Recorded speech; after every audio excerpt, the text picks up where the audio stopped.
Yo digo que los libros son las cosas que vos haces cuando tenés poco trabajo. Yo experimenté con las drogas en los 80, cuando era pibe y podía experimentar. El alcohol y la cocaína hacen que un tipo se convierta de Bill Bixby en Lou Ferrigno. Tenés que ser un gran músico de rock para ser una gran estrella de rock. El oficio de estrella de rock lo inventó Charly García.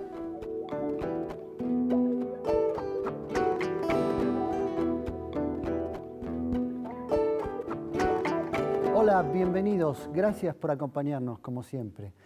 En la clase de hoy vamos a tratar de aproximarnos a un mundo que creemos conocer, pero que en realidad me parece que no, porque es tan íntimo, tan personal, tan poblado de personajes que de ficción por momentos, los que aparecen, pero son reales, los que aparecen en el libro Room Service, que escribió Sergio Marchi.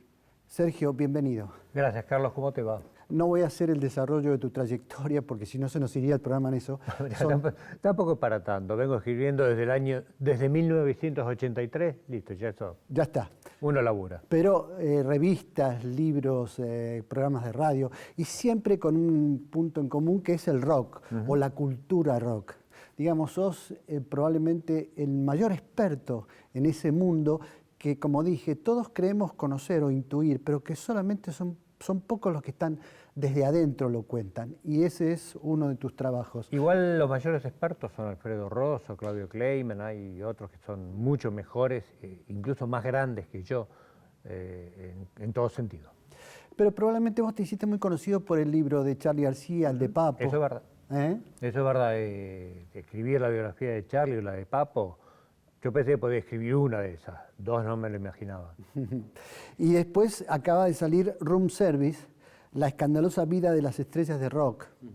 Este es un libro que en el prólogo decís te costó 15 años escribir. Verdad. ¿Y por qué tanto tiempo? Porque yo entendí con el libro de Charly que los libros tienen vida propia y que los libros son los que deciden cuándo van a ser escritos, cómo van a ser escritos, en qué momentos, en qué tiempos, y después está la vida propia de uno, que son los trabajos, y hay épocas. Yo digo que los libros son las cosas que vos haces cuando tenés poco trabajo. Vos merma tu trabajo y a lo mejor no merma tu ganas de hacer cosas. Yo las vuelco siempre en un libro, por lo menos desde los últimos casi 20 años que vengo escribiéndolos. Entonces, puedo hacer 7, este es el séptimo hijo varón. No sé, pero que aúlla. Y que además tienen éxito, este ya va por su tercera edición. Tercera edición y creo que estamos en la cuarta en cualquier momento. Es un libro que creció de boca en boca. La gente fue diciéndole a otro, che, está muy bueno porque le gustó una anécdota. Es un libro de anécdotas, las anécdotas siempre enganchan. Yo traté de que fuera como una colección de hechos que nos permitieran entender qué diantres le pasa a una estrella de rock. Traté de que no fuera una colección de perfiles, que no sean como una biografía detrás de la otra, sino que hubiera como un hilo narrativo. Y ese hilo narrativo es como un hilo de coser, ¿viste? No sabes bien por dónde va, es muy frágil. Yo cuando sentí que ese hilo estaba, sentí que el libro estaba. Pero yo lo intenté hacer la confección de ese hilado antes de escribir el libro. Y no lo lograba.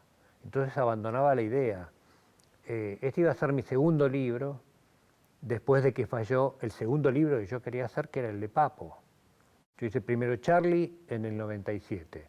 Obviamente comencé a trabajar en 93, 94, años que viví en peligro. Feliz, diría, junto a Charly. Feliz ahora que estoy vivo. Antes a lo mejor no era tan feliz porque uno sufría al lado de Charly tratando de evitar que se hiciera mayor daño. Cuando yo termino el libro de Charly, cuando voy haciendo el libro de Charly, me voy dando cuenta, buscando en otros libros un modelo que me permita a mí entender cómo se hace un libro, porque yo no lo sabía, yo vengo de la gráfica. Y vos, Carlos, sabés bien que en la gráfica lo que está es el momento. A las 6 de la tarde tenés que entregar una nota porque el diario sale al otro día bien tempranito. Y no podés estar a las 7 pensando que escribir o que te venga la inspiración. El cierre es el cierre. Un libro no tiene cierre. Un libro puede durar todo lo que vos quieras. Entonces yo iba con esa compulsión a escribir sobre Charlie y me encontraba con un frontón. Yo chocaba contra una pared y no podía escribir. Yo sentía como que no estaba listo, que algo pasaba. Pero ¿cómo puede ser? Si yo escribo, en un año hay 365 días. Yo escribo, en esa época en Clarín, escribía no menos de 200 notas por año. ¿Cómo no puedo escribir 20 notas que serían lo que es un libro? Claro, 20 capítulos. 20 notas por lo menos, después la remixás como querés. Esto te lo digo con el diario del lunes hoy, con 20 años de experiencia de escritor, que no soy escritor, yo soy periodista, yo hago libros periodísticos. Cuando me dicen que soy un escritor, me halaga, me alegra, pero siento que tengo un título falso. Yo soy periodista que escribe libros. Un escritor es Borges, Cortázar, gente que crea mundos, de la nada se le ocurre una idea, la desarrolla, la arma. Sin embargo, leyendo Room Service, uno tiene la sensación de que entra en una novela, en una ficción novelada, pero con personajes reales, con historias reales, con anécdotas reales, con acontecimientos que pasaron. Es decir, hay una relación entre el periodismo contando hechos, pero a la vez en un mundo que se recrea con esos mismos hechos. Sí, la idea era que tuviera como un tono literario, un poco, porque a uno a veces le da vergüenza. Yo me pongo a leer a Cortázar y digo, ¿por qué no puedo escribir así? Si leí miles de libros, no es que la lectura te fortalece la escritura, yo siento que más leo y peor escribo, pero es porque más conozco. Entonces yo lo que traté acá es que fueran como, que se pudiera leer como una novela y que fueran hechos reales. Pero la gracia de esto es que yo no invento nada. Yo lo único que hago es utilizo la herramienta más poderosa que tiene el periodismo, que es la investigación. Yo investigué cada una de estas historias con una obsesión digna de cualquier patología. Sí, además hasta un punto de intimidad. Yo recuerdo ahora, por ejemplo, en la parte en la que hablas de John Lennon, Sí. A un punto de intimidad en que podés ponerlo a John Lennon en el baño de su casa, en el Dakota, afeitándose, y en el momento en que Yoko Ono le dice, digamos, son situaciones en las que pareciera que vos como autor estabas ahí, lo estabas viendo. Claro, pero eso yo lo encontré una vez como relato y como el ABC del periodismo te dice, chequea los datos, fui a ver si aparecía otra gente que no fuera el autor, que era Albert Goldman, un tipo sensacionalista que escribió Las vidas de John Lennon, por lo tanto ese relato tenía que ser puesto en duda. Y después encontré como que había referencias y después en reportajes Lennon se refirió a ese momento. Entonces cuando vi que todo cerraba, me imaginé el momento y nada, lo conté. No, pero además contás cosas que para los comunes, los que conocemos la trayectoria de los Beatles, y en particular de algunos de ellos, de Lennon y McCartney, por ejemplo, que Lennon era capaz de golpear a una mujer y Sí. hacerlo en público, era un golpeador, era violento, Sí. era, digamos, todas un lado B o una cara poco conocida. Eso en realidad yo investigo los Beatles desde el año 1974, que a mí me cambian la vida. Ahí es lo que me hace a mí volcarme a la música y decidirme a ser músico. Plan que fracasó y termino escribiendo libros. Pero vengo estudiando eso. Eso aparece en todas las biografías. John Lennon era un tipo muy violento. La bebida, como sabemos, pone a una gente más violenta. Y era un tipo muy cruel con las mujeres, cosa que también lo cantó paradójicamente en un tema de Paul McCartney. Él hizo una parte del medio y cantó una parte que decía: solía ser cruel con mi mujer, le pegaba y la apartaba de las cosas que amaba. Yo era un tipo muy malo y me doy cuenta ahora y estoy tratando de hacer las cosas lo mejor que puedo. Ese es un tema de Paul McCartney y de Sgt. Pepper llamado Getting Better. Lennon era un tipo muy violento y se convirtió en un pacifista tal vez por culpa o con la fe de los conversos. Por eso hizo esas campañas tan ruidosas, pero bastante efectivas, porque hoy nos acordamos de eso, de cuando se metía en la cama con Yoko Ono, las bellotas por la paz.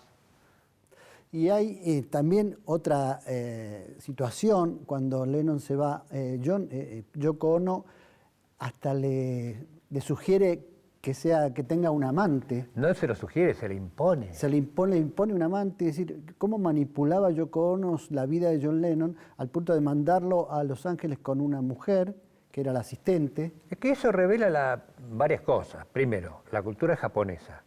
Segundo, la inteligencia de Yoko Ono.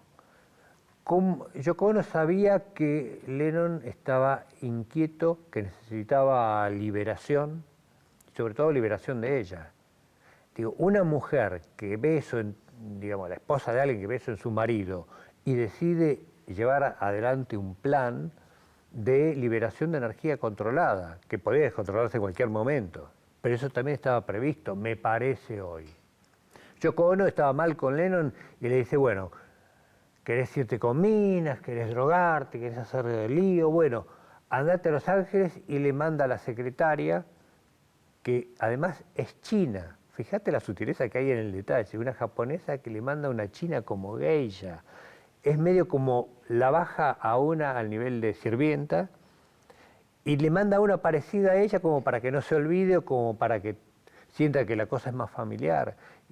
Y ese derrape de John Lennon en Los Ángeles, que vuelve después a Nueva York, y la vuelta a Yoko Ono, toda esa parte a mí siempre me interesó muchísimo porque creo que es el periodo más interesante de la vida de John Lennon, no solamente por los desastres que hizo, sino por la música que creó, que es la música que John Lennon editaba cuando yo comienzo a gustar de los Beatles. Hago la colección de los Beatles y después, pero lo que estaba saliendo era Juegos de la Mente, Paredes y Puentes, y son esos discos los que a mí me marcan en la adolescencia.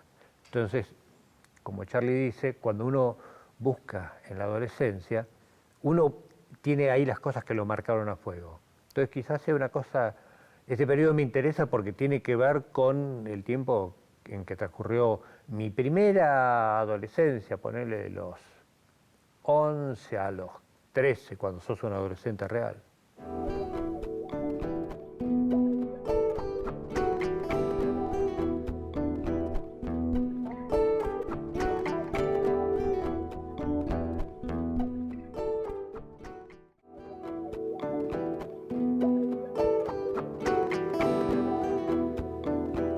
Sergio, en ese episodio que recordábamos recién de John Lennon, en ese largo fin de semana en Los Ángeles, ese tiempo que se llamó El fin de semana perdido. El fin de semana perdido. Además descontrolado, pasaba Harrison, pasaba Ringo Starr, pasaban otros músicos.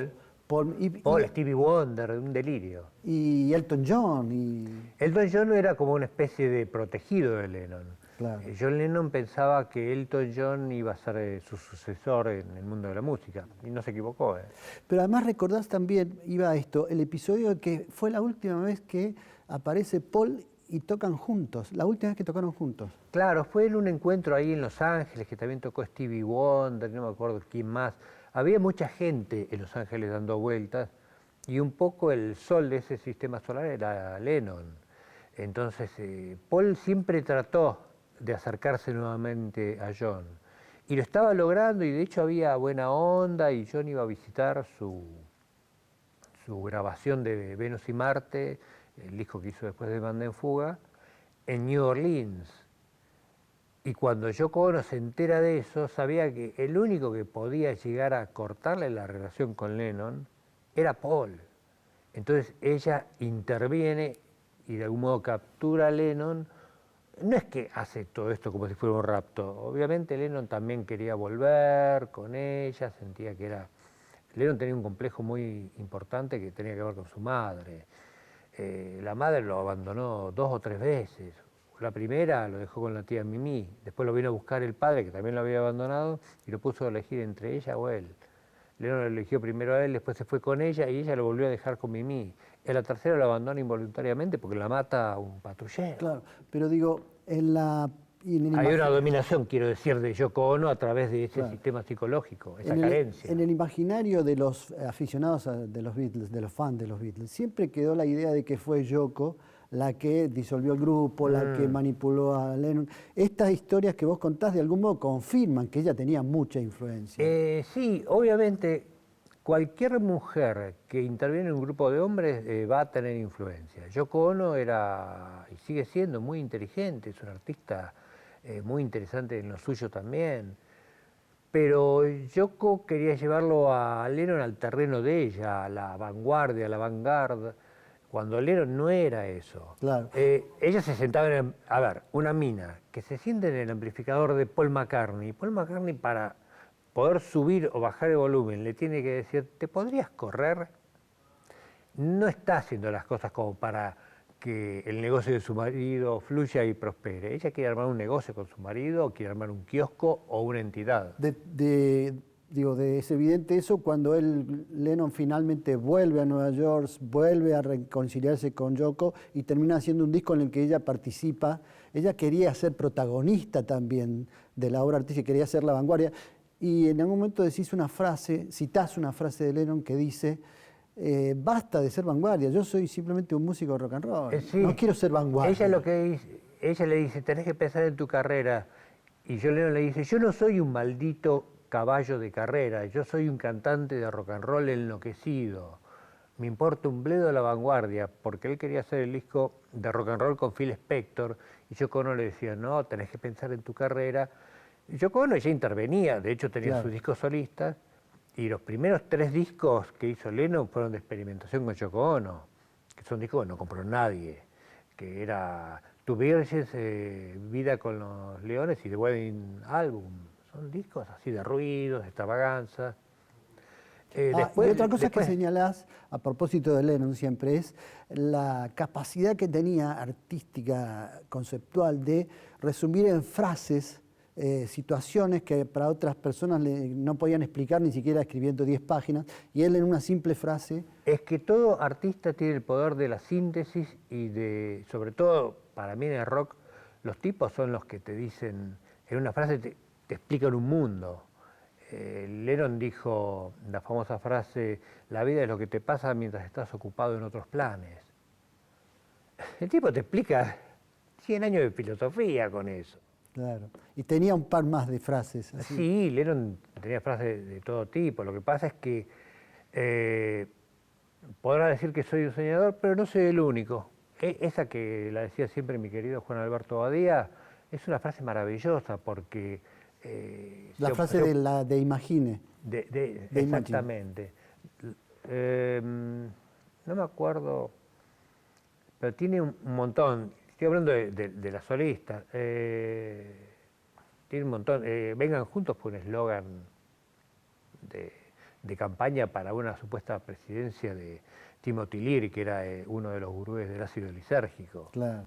O sea, los artistas... Me viene a la cabeza otra que es de Luis Alberto Spinetta, que hablaba en términos de contexto devaluatorio y decía, la única manera de hacer subir el peso es con amor.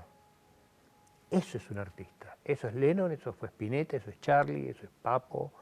Son tipos que con una frase de una letra y un sonido determinado, ya está, te hicieron un mundo. Claro. Ahí vos reconoces un hilo común, ¿no? Eso es lo que te atrae, es decir, distintas historias en Room Service, distintas historias, pero hay un hilo común que es la necesidad de ser estrellas. Inclusive los capítulos del libro están siempre en relación con las estrellas, sí. Interestelares, la luminosidad, hay una intención tuya de vincular a las estrellas de rock como algo superior, como que están en un firmamento, como que están la supernova. Y tienen un cosmos propio. Yo me acuerdo, fue de lo más divertido del libro. El libro en sí fue muy divertido de hacer. En el tramo final, no durante los 15 años. Durante 14 o 13 yo no le encontraba la vuelta y era un proyecto que yo iba pateando para adelante. Pero cuando dije, bueno, voy a avanzar y después veo qué se me ocurre y fui encontrando el hilo conductor, una de las partes más divertidas, dentro de lo divertido que fue el libro, fue ponerle título a cada capítulo. Y como en un capítulo Daniel Melero participa como cronista invitado y se le ocurre una idea maravillosa que es las estrellas de rock en un contexto cósmico, astronómico, digo, claro, tienen que ser títulos que tengan que ver con la astronomía. Quiero que los títulos sean términos astronómicos y entré a buscar en manuales de astronomía. Y digo, ¿cuál es la mejor palabra que describe a Jim Morrison o que describe ese capítulo donde son todas estrellas fallidas, estrellas que estaban destinadas al éxito y la consagración, y su propia neurosis les jugó en contra y terminaron frustrados o muertos o inutilizados? Eso es mala estrella, no existe en un término astronómico. Y después, para hablar de lo demoníaco en el rock, nada mejor que la luz mala. Entonces busqué todo por ese lado, fue muy divertido. Y hay otra constante también que señalas en algunos personajes, cómo creen que la estrella de rock es aquel de sexo, droga, rock and roll, y aún no siendo naturalmente inclinados a eso, se proponen como tales, hasta ensayan frente al espejo cómo ser una estrella de rock, ¿no? Recuerdo en particular una anécdota que contás sobre Steven Tyler, de Aerosmith, que casi que ensayaba, imitaba no sé, a Robert Plant seguramente. Claro, o a Jagger, quería ser como ellos, los copiaba, hacía una representación de si esto es una estrella de rock, yo voy a hacer esto para ser una estrella de rock. Sí, pero en realidad en el caso de Tyler hace lo más común del universo. Todos miramos a otros cómo hacen las cosas para aprenderlas uno. Entonces era lógico que imitara a Jagger frente al espejo. Era lógico que imitara a Robert Plant. Pero después en eso están los tipos que son imitadores toda la vida, están los tipos que hacen bandas tributo, que en realidad tienen como desafío copiar eso y está muy bien, pero están los otros, las grandes estrellas de rock, que son los que a través de la imitación después se encuentran con su propio arte. Y eso es lo que le pasó a Steven Tyler, que además es un tipo muy inteligente y un tipo al que yo le estoy eternamente agradecido por la mano que me dio con Charly García. ¿En qué sentido? Cuando a Charly lo internan y yo estoy haciendo el libro, a mí me toca ir a entrevistarlo a Steven Tyler a Los Ángeles. Entonces, en el medio de la nota, yo le pregunto si no le parecía que, digo, si creía en el destino. Y él se da cuenta que hay algo que se sale de la nota, me dice, sí, ¿por qué? Porque creo que el destino me puso frente a vos para charlar de un problema que tengo. ¿Podrías ayudarme con eso? Sí, claro, ¿qué pasa? Tengo un amigo de la estrella más grande de rock que en estos momentos está internado. ¿Cómo se llama? Charly García. Lo conozco. ¿Cómo lo conoces? Sí, alguien me dio sus discos. ¿Qué pasa con Charly? Le cuento la situación. Me dice, es lo peor del mundo, eso no va a funcionar. Y tuvo razón. ¿A qué se refería? A la internación. A la internación de Charly. Y a una internación determinada, encerrada. Una internación psiquiátrica. Que no sirve para los temas de rehabilitación de drogas. Sirve a lo mejor para parar el tren que va a descarrilar. Pero en Charly, evidentemente, las internaciones psiquiátricas le hicieron mucho daño. Pero también estábamos frente a una disyuntiva de hierro. ¿Dejás que el tren se vaya por el precipicio o le pones una pared delante? De cualquier manera vas a hacer un desastre. Pero Steven me contó cómo funcionaba el tema de las adicciones y qué se podía hacer. ¿Por su propia experiencia? Por su propia experiencia. Él me dice, bueno, no es malo que tengas una sobredosis. ¿Cómo que no es malo? Y dice, no, yo me he despertado 1000 veces con una jeringa colgada del brazo. Pero ahí es donde vos comenzás a tomártelo en serio. Entonces yo empiezo a entender ahí un montón de cosas que después me sirven para entender mejor a Charly.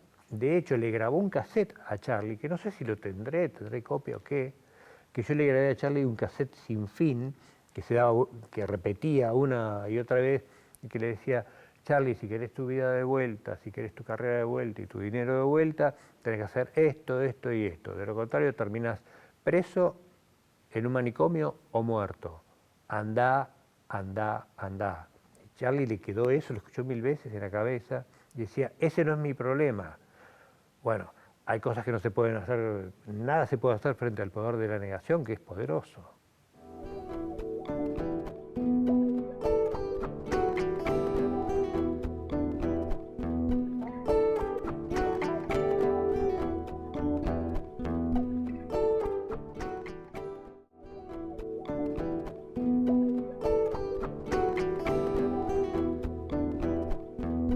¿Podés contar brevemente cómo lo conociste, cómo fue tu relación? Después tuviste mucho tiempo compartiendo casi diariamente la vida con él, íntimamente.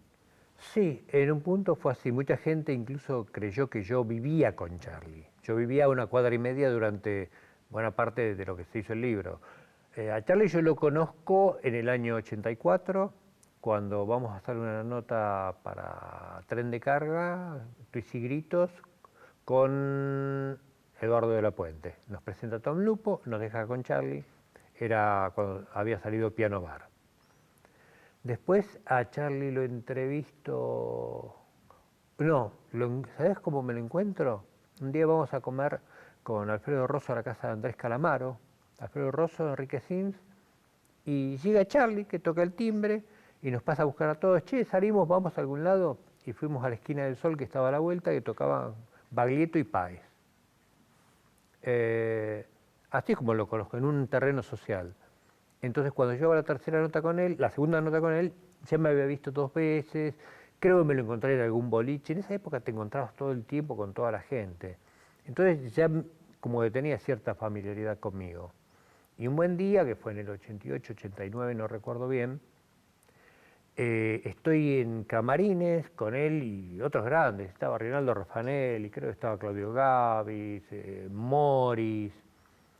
Y se ponen a zapar y a tocar, y Zamalea me dice, toma, que es un tipo muy generoso, toma los palillos, subiste a tocar con ellos. Y yo termino tocando sábado a la noche con Morris, con Charlie, con Gaby, Rinaldo. O sea, y Charlie le parece muy curiosa esa situación donde hay un periodista tocando la batería y tocándola bien. Porque yo estudié música, sabía cómo tocar la batería, y si era rock and roll, a mi juego me llamaron. Yo soy básicamente un baterista de rock and roll, no un baterista, aunque he podido tocar jazz, he elaborado mucho. El tema es que termine yo y él me agarra, me da un abrazo y se caga de risa y me dice, no lo puedo creer, de ahora en adelante solo voy a leer tus notas. Y ahí es donde se da el enganche, y años después, y varias notas después, porque hicimos muchas notas en esa época, un amigo quiere escribir un libro con él para sacar unos mangos. El amigo era diseñador gráfico, él era músico, hacía falta alguien que escribiera. Y la opción era Eduardo Berti, que es un gran escritor y un gran amigo, o yo, Eduardo Berti, y escribió la biografía de Spinetta, Crónicas e Iluminaciones. Pero este sujeto, amigo de Charlie, me había conocido a mí en un verano y dice, tengo el teléfono de Sergio, lo llamo a él antes de llamar a Eduardo, que no lo conozco. Y así de la vida que tuviste cercana con Charlie, ¿cuáles son los episodios más fuertes, más duros? ¿Por qué decís que sobreviviste? Y digo que sobreviví porque si yo hubiera estado tomando drogas, si yo tomara alcohol, si yo me hubiera prendido en esa, hubiera terminado muerto. En segundo lugar, no hubiera hecho el libro. Bueno, los muertos no escriben libros. En tercer lugar, es esa caretez que yo tengo, porque yo soy un tipo más bien tranquilo, yo no soy tóxico. Al no tomar alcohol, eso te evita un montón de problemas. Yo experimenté con las drogas en los 80, cuando era pibe y podía experimentar. Ya en los 90 yo ya estaba fuera. Entonces mi mayor vicio hoy es el café. Y Charlie me veía a mí que yo no estaba al lado desesperado viendo a ver si había droga dando vuelta o si había plata. ¿Qué quiere este tipo? Este tipo se va a dormir a las 1:30. Yo le decía a Charlie, me voy. ¿Por qué te vas? Si la cosa recién comienza. No, mañana yo trabajo. Trabajaba. Me parecía raro. Y él me decía, sí, ya sé, te vas a enmascarar, anda. Enmascarar era como la cosa de que uno se va a poner la careta para ir a trabajar. Pero él respetaba que yo tuviera una vida así. Es más, Charlie vino hasta mi casamiento y tocó mi casamiento. O sea, mi casamiento termina con Charlie, Andrés Calamaro y yo tocando la batería hasta, no sé, hasta que los mosquitos nos corrieron de ese lugar. Charlie siempre, por eso digo, hubo muchos episodios que yo te podría contar y que conté en el libro, que fueron muy fuertes, donde Charlie por ahí estaba muy exaltado, muy al límite, pasado de sueño, de whisky y de otras cosas, y que uno, ¿cómo podés frenar a ese tipo? ¿Cómo podés evitar que se mate? Y yo era como el coyote persiguiendo al correcaminos. Y mi rol en ese libro, después conté lo que me pasó, era ese, el tipo que idea planes para que Charlie pueda bajar un poco. Había que ayudarlo. Y yo no sabía bien cómo, y nadie sabía bien cómo, y aún hoy nadie sabe cómo. Entonces todo eso a mí me dio como un entrenamiento de guerra que yo ya tenía. ¿Lo ves a Charlie hoy? No, lo vi en febrero cuando... ¿Y cómo es tu relación con él? Hoy no existe mi relación con él. Yo lo vi en febrero, le pedí disculpas a Mecha porque sé que se enojó por algo que escribí. Charlie pensó que estaba enojado con él. Es más, después de 6 años de no vernos, nos vimos en febrero del 2016 y me dice, últimamente estás muy malo conmigo. Y yo le digo, Charlie, hace 6 años que no nos vemos, ¿cómo puedo estar malo con vos si no te veo? Si no... ¿Querés que charlemos? Ahora. Le digo, no, bueno, habla con Mecha. Fui a Mecha, le digo, yo sé que te molestó algo que escribí. Toma mi tarjeta, si querés vos y yo hablamos y después yo hablo con Charlie. Estoy a disposición. Esa es mi relación hoy por hoy. Más allá de que yo sigo amando su música. ¿Y vos crees que en su estado actual creativo y físico tiene que ver, es irreversible o tiene una posibilidad de recuperación? Es que el tema de las adicciones, Carlos, yo lo que entendí es que si el tipo no quiere salir de eso, todo lo demás, todo lo que los demás hagamos es inútil. Está en Charlie la solución. Está grabando ahora. Vamos a ver qué tal le va, pero digamos, mucho de lo que se vio del deterioro de su obra, el deterioro del mismo. Un artista no puede evitar reflejar lo que hace en su obra. Entonces vos ves que la música de Charlie va poniéndose cada vez más caótica y lo disfrazás un poco de no, es una genialidad que nadie entiende. Pero es el tipo que se va deteriorando. Aún así, siendo un genio como lo es Charly García, y de los pocos genios que conozco, hay ramalazos de luz dentro de su obra que te hacen decir, sí, el tipo se va deteriorando, pero en el medio, viste, emite destellos en su caída que te ciegan. Sería la supernova, ¿no? Esa que se va agotando en el... Sí, la supernova en realidad es como la explosión de una estrella. Entonces despide una luz de gran magnitud que perdura por mucho tiempo, pero esa estrella ya está muerta, vos lo que ves es la luz. Eso es lo que pasa. Y hay una tendencia a que los artistas, en el caso de Charlie también vos contás en el libro, que él quería ser estrella de rock y creía que para ser estrella de rock había que ser determinadas cosas, ¿no? Sí. Él inventó eso acá. El oficio de estrella de rock lo inventó Charly García. Él creía que había que hacer determinadas cosas, pero en Room Service, Charlie funciona como comentarista de las estrellas de rock. Y eso es muy divertido. Yo lo agarré una mañana de 2001, supongo, o 2002, por ahí, muy lúcido, con ganas de conversar, con ganas de charlar. ¿Y sabes por qué creo que fue? Porque no era para charlar sobre él, era para charlar sobre otros. Y a él le gusta mucho la música. Y de hecho, una de las cosas que a él más le gustaba de su relación conmigo era poder charlar de música mano a mano, de que él me hablara de un tema de Johnny Mitchell y yo supiera qué tema es. Y de repente hablábamos de Frank Zappa y yo le podía decir, pero ¿escuchaste tal disco de Frank Zappa? Y éramos pares, éramos iguales.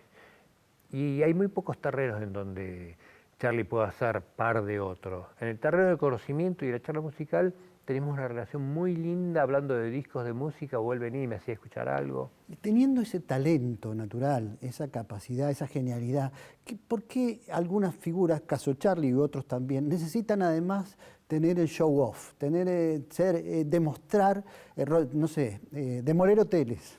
¿Por qué necesitan el escándalo, la corrupción la corrupción de la vida cotidiana, digo, las drogas, el exceso? ¿Por qué? Porque todo eso vino con una cultura. ¿No les alcanza con el talento? Evidentemente no, no les alcanza, pero ya la época de las estrellas de rock que demolían hoteles ya quedó en el pasado. Todo eso es producto de una cultura que tiene que ver con los 60 y con los 70. A lo mejor ves alguno en los 80, en los 90 o en el 2000, pero hoy el que rompe una habitación de hotel es un tarado. Antes Kid Moon lo hacía y lo elevaba al nivel casi de un arte. No, inclusive que también contás como anécdota, digo, que había algunos que estaban esperando que no se cumpliera alguna cláusula del contrato para romper el hotel. Es decir, la anécdota del pavo asado que querían Aerosmith, que pedía pavo asado. Como no era asado y en el contrato decía que tenía que ser asado, aprovechaban esa excusa para romper el hotel o para Sí, destruir los muebles. sí, pero eso viene también acompañado del alcohol. El alcohol te diría que es más peligroso incluso que las drogas que llamamos drogas. El alcohol es la droga más peligrosa. Entonces el alcohol y la cocaína hacen que un tipo se convierta de Bill Bixby en Lou Ferrigno. Se pone verde y es el increíble Hulk rompiendo todo. Pero digo, ¿por qué tenían esa necesidad? ¿Era parte de la cultura del rock, de lo que se llamaba la Era cultura? parte de la cultura y el nivel de toxicidad te llevaba a eso, a tener un montón de energía y locura acumulada que tenías que arreglar de alguna manera, tenías que liberarla, y eso era romper una habitación de hotel. Charlie decía, ¿no será que el hotel es el establishment y que uno demoliéndolo se opone al establishment? Era una de las teorías interesantes que él expone ahí en Room Service como comentarista. No hay un porqué, digamos. Nadie escribe canciones diciendo, yo voy a escribir esa canción porque quiero decir esto y quiero que el mundo entienda que yo pienso esto sobre esto. El tipo escribe la canción. Supongo que con el hotel debe pasar algo parecido. ¿Y El por qué tipo crees?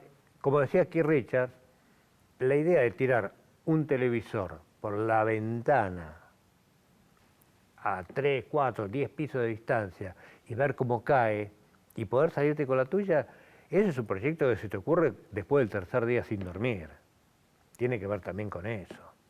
Entonces, si vos tomas cocaína y whisky durante 3 días, tirar un televisor por la ventana es tan simple como despachar un mensaje O al como, room service y que te lo manden por correo. o como tirarse como Charlie de la terraza del hotel a una piscina. Sí, pero lo de Charlie ahí tuvo una característica moral. Charlie no fue culpable esa noche, lo vinieron a buscar con un despliegue operativo, seguido de cámaras, obviamente. Fue un evento mediático. Y el juez le dice, usted está aquí porque somos todos iguales ante la ley. Charlie le dice, no, yo estoy acá porque soy Charlie García, no porque sea igual que la ley ante nadie.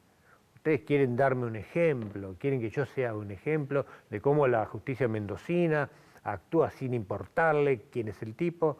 Mentira, porque si hubiera sido un ratero de cuarta no me venían a buscar con 25 patrulleros y 80 cámaras de televisión. Me agarraban dos y me llevaban adentro.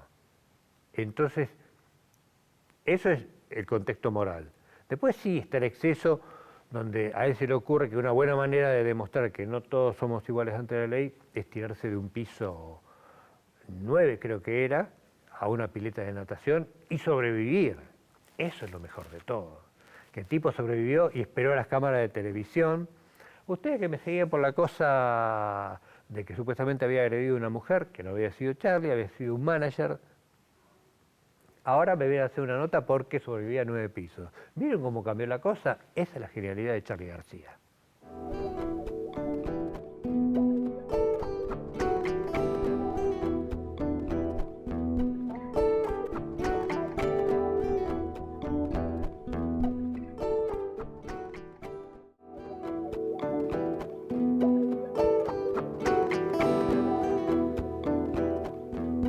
Sergio, de las estrellas de rock más conocidas de nuestro país, hay algunas en particular que no han tenido ese tipo de excesos y han sido grandes artistas, que es el caso del Flaco Spinetta. Sí.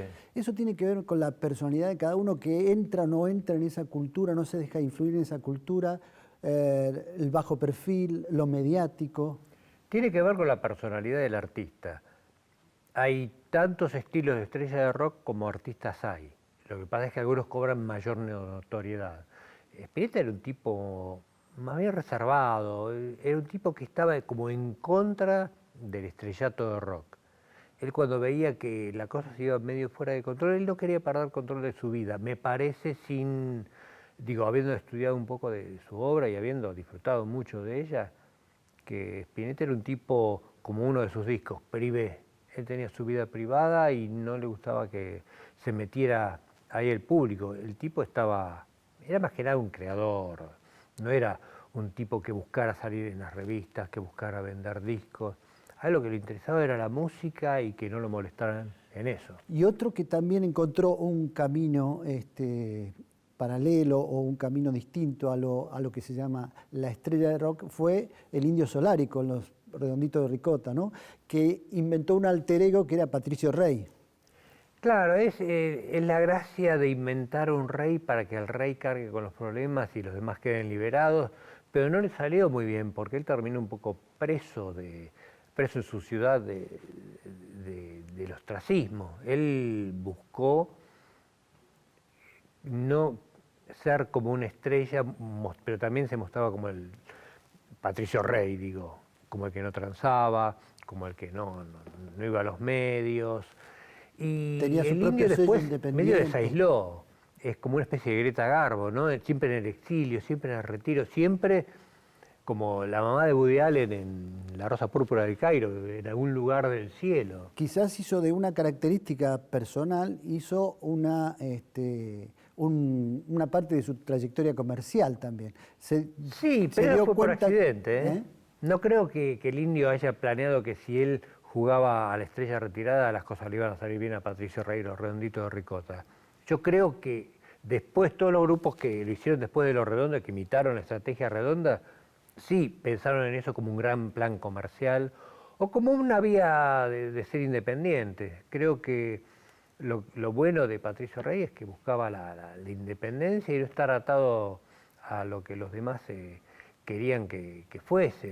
De todos modos, lo que hay sí también como denominador común es que hay en cada uno de ellos hay una obra artística de valor. Claro. Que porque hay algunos jóvenes o bandas nuevas de los últimos años que creen que importa más el escándalo y no tanto la obra. Primero está la obra siempre. El problema es que la sociedad nuestra se ha transformado en una sociedad muy mediática en los últimos 20 años, diría. Y todos los medios operan en torno a eso. Yo me doy cuenta cuando me invitan a mí de un programa muy conocido que es Intratables. ¿Cuándo me invitan? Cuando hay un gran quilombo, cuando hay no sé, cuando Chano choca un auto, pasa una cosa así. Y a mí me cuesta mucho eso, no porque sea un santo. Me encantaría ir y hablar estupideces, pero yo sé que cualquier cosa que yo diga va a repercutir en esos músicos que a lo mejor me leen y creen que tengo algún conocimiento sobre esto. Sí, o Pero que- me desperfila. o- El tema, O que importa más drogarse y chocar un auto que hacer buena música y intentar. si vos solamente sos un profesional del escándalo, no vas a ser nunca una estrella de rock. Claro. La verdad es esa. Tenés que ser un gran músico de rock para ser una gran estrella de rock. Después, si rompes o no habitaciones, hoy ya no es importante. Claro. Noel Gallagher es una gran estrella de rock. Sin embargo, el tipo dejó de pelearse con el hermano hace 20 años. Y ya fue un tiempo que pasó, fue un tiempo que fue divertido. ¿Y a qué adjudicás esos cambios en la cultura rock, en lo que se llama la cultura rock? Porque las drogas eran un experimento. Se experimentaba en la época en que se consumían muchas drogas, se experimentaban para ver hasta dónde te llevaban. Primero fueron las drogas visionarias, la marihuana, el LSD. Después se vio que el LSD dejaba a muchos locos de por vida, entonces el LSD cayó en desgracia. Se probó con las pastillas que son los downers, el Mandrax, acá, todo eso, era la época en que se picaba, por lo menos acá. Y eso no funcionaba, también dejaba al tipo con el cerebro hecho un huevo frito. Después en los 70 fue la moda de la cocaína. La droga de la productividad, ¿qué tal? Esto que el otro. Y como Stevie Nicks dice en el capítulo de Fleetwood Mac, que es el favorito de toda la gente, porque hay un montón de cosas que suceden. Sí, todos creíamos que la cocaína era muy buena porque nos hacía estar más despiertos, pero nadie te decía que te dejaba un agujero entre fosa nasal y fosa nasal del tamaño de California, ni que hacía que te transformaras en una persona completamente vil y corrupta. La cocaína te corrompe el cerebro. Y después, bueno, obviamente se sabía y se suponía que los opiáceos como la heroína eran muy malos. Y ese drama o esa... Lo que te quería decir es, cambiaron las drogas, entendimos cómo funcionaban, entendió el rock, y cayeron en desuso. Entonces también cayeron en desuso las prácticas exóticas habituales. Pero me refería al estigma ese de los 27 años, ¿no? Ah, el Club de los 27. El Club de los 27, Amy Winehouse, ¿no? Kurt Cobain, Janis Kurt Joplin, Cobain. Jimi Hendrix, Jim Morrison. Todos a los 27 años, liquidados, suicidados. Es que si nos ponemos a investigar vamos a encontrar también que hay igual cantidad, quizás no tan conocida, de tipos a los 26 o a los 31. Hay gente que muere joven. En este caso yo lo que traté fue de desmitificar ese club y explicar que los 27 es una edad donde un tipo ya es irremediablemente adulto. Ya no tenés como la excusa un poco de la juventud o de la inexperiencia. Ya a los 27 tenés un poco de suela. Y si no tenés un poco de suela bajo tus pies o polvo bajo tus pies de haber recorrido camino, y es hora de que te despabiles. Entonces los 27 puede ser una edad traumática y puede ser que ello haya sido un factor de riesgo. Pero en las historias que vos contás en Room Service, en los 3 casos que tomás como ejemplo. Sí, hay 2 como sedes del Club de los 27. Una es un capítulo, creo que se llama Aceleración de la Gravedad, que es la segunda remesa, que es Kurt Cobain, es Amy Winehouse y no me acuerdo quién más. El de INX. Michael Hutchence, sí, que murió a los 37. Pero Michael Hutchence es otro caso. Pero digo, en esos casos lo que había era una infancia muy dura, muy dolorosa, un vacío espiritual, una necesidad de afecto que no reciben de sus padres, ¿no? Contando... Sobre todo en el caso de Kurt Cobain, yo creo que lo que hay es un poco, en el caso de Michael Hutchence hay otras cosas, tienen más que ver con una especie de... Michael Hutchence es inexplicable. Sí. Y incluso para los mismos Sin Excess. Yo me acuerdo de haberle preguntado a Débora de Corral, que cantó con ellos, che, ¿qué onda con Hutchence? Me dicen, ni ellos mismos se lo pueden explicar. Michael Hutchence, realmente yo lo conocí, y un tipo fantástico. En el 94 yo estaba en un momento de bajón, me había dejado una novia, fui a hacerle una nota, me puso una mano al hombro, nos sacamos una foto, vení flaco, conversemos, ¿qué pasa? Divino. Hay en un documental que se ve actualmente sobre la vida de Amy Winehouse, hay una frase de Tony Bennett que me parece que está buena para cerrar estas historias. Cuando le van a preguntar a Tony Bennett, ya muerta Amy, con la que había grabado, la había invitado a participar del dueto, le preguntan qué le hubiera dicho a Amy si hubiera tenido oportunidad de hablar con ella, y él le hubiera dicho, Amy, no te apures, tienes mucho talento, y la vida te va a explicar de algún modo cómo vivirla, si le das tiempo. Y evidentemente no le dio tiempo. Una gran frase, porque uno a veces lo que no entiende, incluso uno en su propia vida, es que las cosas cambian, que un mal momento no es eterno y que una mala racha no es una maldición. Entonces, si hubieran escuchado a Tony, yo estoy seguro que Amy Winehouse, de haberlo podido escuchar a Tony Bennett o de haberlo tenido a Tony Bennett para una charla de 1 hora, las cosas hubieran sido distintas. Pero hay veces en que esos encuentros no se pueden producir por la dramaticidad de los momentos finales de un artista. Gracias, Sergio, por esta clase, verdaderamente una clase para entender esto del mundo y de una cultura que fue tan dominante para nosotros. Gracias a vos, Carlos, por la oportunidad de poder contar esto y por la charla, que fue de lo más interesante incluso para mí, porque cuando Paul McCartney dice que le gusta escucharse pensar, yo a veces no sé qué pienso sobre las cosas y me veo obligado ante buenas preguntas como las que hiciste a pensar un poco más y se me ocurren cosas que no se me hubieran ocurrido. Gracias a vos. Gracias.